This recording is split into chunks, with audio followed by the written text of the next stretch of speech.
Je m'appelle Marie-Josée Berbery, je suis ergothérapeute en pédiatrie et propriétaire du CRED, Centre régional d'ergothérapie pour le développement de l'enfant.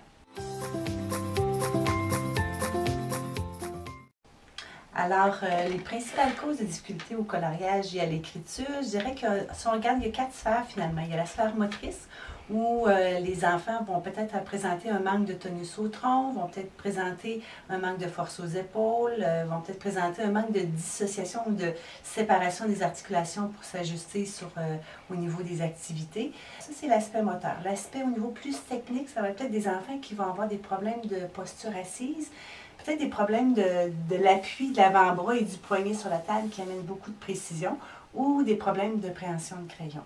Le troisième aspect, c'est l'aspect visuel. Alors, ça peut être des enfants qui ont des problèmes visuels, soit au niveau de l'acuité, ce que l'optométriste va évaluer, ou au niveau de la perception visuelle, ce que le cerveau voit, finalement, ce qu'il analyse dans ce qu'il voit. Et la dernière chose, je dirais que ça peut être simplement un manque d'intérêt, mais souvent, le manque d'intérêt va cacher les problèmes sous-jacents qu'on vient d'expliquer. Alors, on va commencer à consulter une ergothérapeute. Au niveau du graphisme chez les tout-petits, quand un enfant a de la difficulté à faire ses traits, à les retracer, les imiter, les copier ou les faire de mémoire, faire des labyrinthes, suivre des points par point ou passer entre des chemins sans dépasser. Au niveau du coloriage, un enfant qui va trop dépasser ou qui ne remplira pas assez l'espace à peu près entre 3 et 5 ans.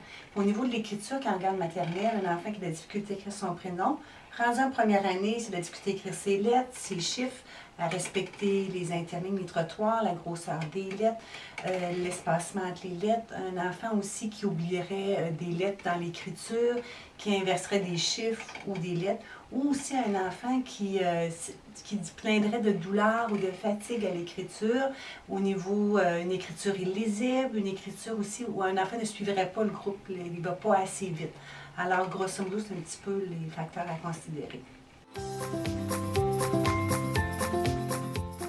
Alors, notre rôle comme ergo, quand un enfant a des difficultés en écriture ou en coloriage, ça va être d'abord de faire une bonne évaluation complète de tout son développement, soit la motricité globale, la motricité fine, le développement perceptivo-cognitif, tout l'aspect sensoriel, l'aspect des activités de la vie quotidienne. Une fois que ça c'est fait, on fait l'analyse, on interprète tout ça, on rédige un rapport, on rencontre les parents, puis suite à ça, on détermine est-ce qu'on va faire des thérapies, si oui, et aussi après ça, si on va travailler en équipe avec le milieu scolaire ou le milieu de garde.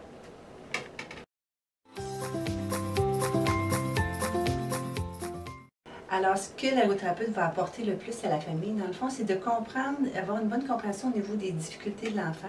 Ça va nous permettre d'avoir un bon dosage, après ça, au niveau des exigences, soit de la part du parent ou des intervenants qui travaillent avec cet enfant-là.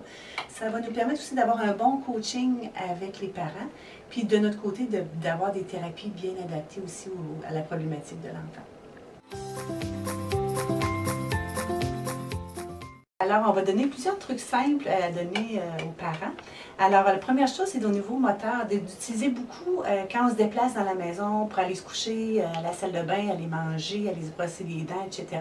On va se déplacer en crabe, on va se déplacer en brouette, on va se déplacer en grenouille qui saute, en canard accroupi, en serpent qui rampe. On va aussi peut-être permettre aux enfants d'aider les parents à ramasser la salle de jeu avec toutes sortes de pinces finalement qu'on peut avoir, soit des pinces à salade, des pinces à spaghetti.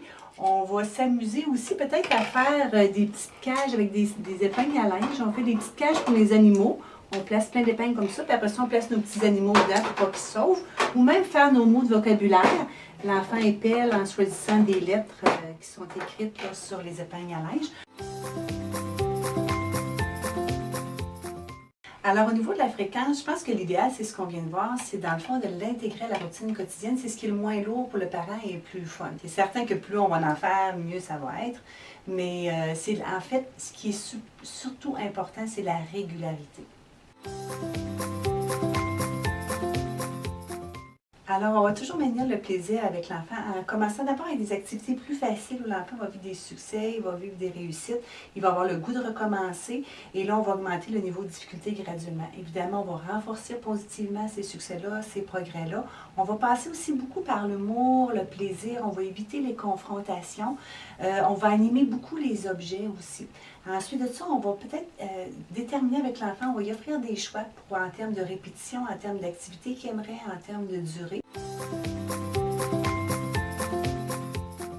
Alors, comment on garde notre rôle de parent? Ça, d'abord, c'est en sachant qu'on n'est pas thérapeute.